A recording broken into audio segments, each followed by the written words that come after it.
But here is some news. Yeah. Wow, this is shocking to me. So Rashee Rice news, and I don't know how I feel about this, to be honest with you. Why? All right. So Rashee Rice is expected to have his disciplinary hearing with the NFL on Tuesday, September 30th in New York. This means Rice is likely to be able to play the first 4 weeks of the season before any potential discipline is imposed for his role in a multi-car crash in the 2024 offseason. With Rashee, this is from Schefter. With Rashee Rice's hearing now on track for September 30th, that would make him eligible to play in the Chiefs' opening 4 games: the Chargers in Brazil, the Eagles, at the Giants, and the Ravens. All right, I got to tell you, assuming that he's not going to get 10 games, and I don't think that's likely. I think it is probably going to be 4, 5, or 6. That would be my guess. This is kind of ideal for Kansas City. For 3 reasons, DeMonte. One is that opening month is brutal. Neutral site against the second best team in the division. Home game Super Bowl rematch, week 2. Week 3 at the Giants. And again, the Giants are going to have a great pass rush, but they're not a very good team. And then home for Baltimore. To have that be, to know Rice is going to be there for those games when the next handful of games are at Jacksonville, home for the Lions, home for the Raiders, home for Washington, that stuff, at Buffalo, they lose that game every year, then a bye week. Like, that timing I like a lot. That's first of all. The other one is this. I like the idea of the Chiefs being able to start the season whole. Like, see what you know what I mean? See what it looks like, and then you treat the suspension like a pulled hamstring. Like, oh, he's going to be out 6 weeks. That's a bummer. But we already saw it. So I expected the suspension to be, at least those first 4 games. It's now not. I mean, if he's not having his hearing until September 30th, he definitely... Now, the concern would be if the NFL, throws the book at him and all of a sudden he misses the entirety of the rest of the year.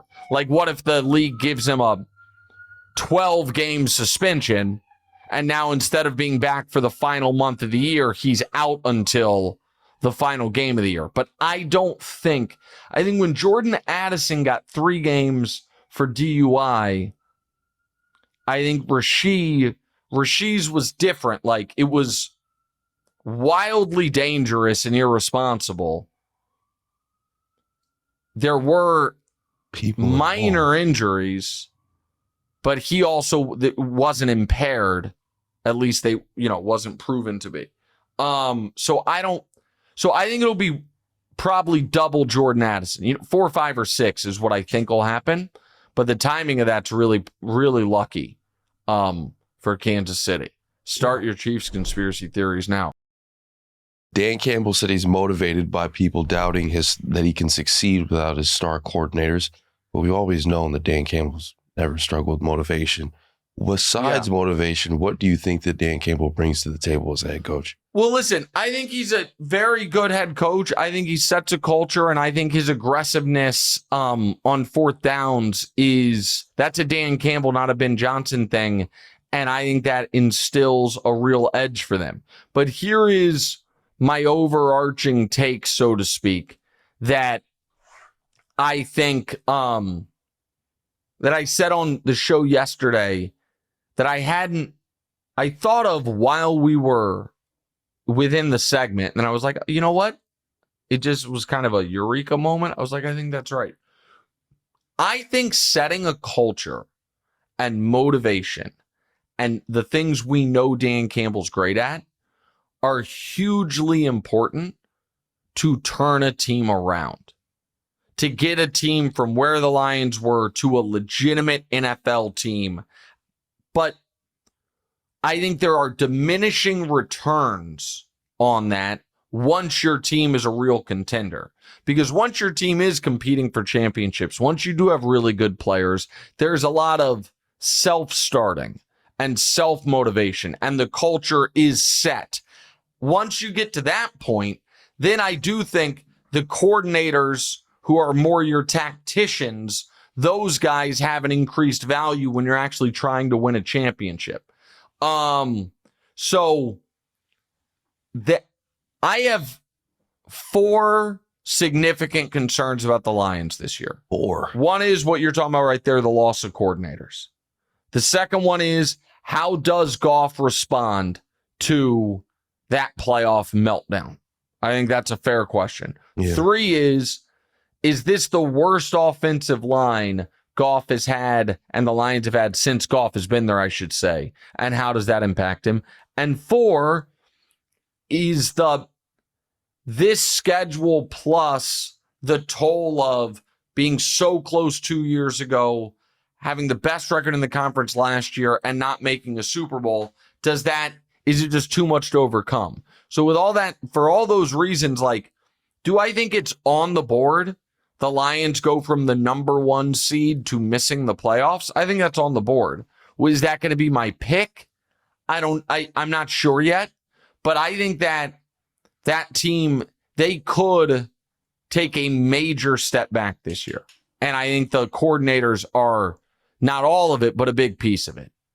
All right, reminder, like, rate, subscribe, review. We iTunes, Spotify, YouTube, all of that. All right, DeMonte, let's go to Zach's question. Yeah, it's pretty good. If the Ravens have an MVP at quarterback and one of the best rosters in the league each year, when does Harbaugh start to get on the hot seat for not winning anything in years? I mean, honestly, a lot of what I said about McDermott, the culture, right?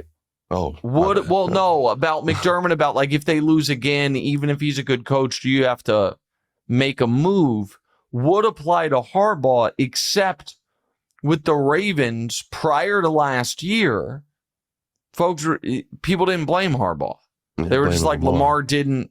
Yeah, for real. Now, last year, again, we don't have to relitigate it, but Lamar wasn't horrific. You know what I mean? Like there was a lot that went into, oh wow, that there's a lot that went into the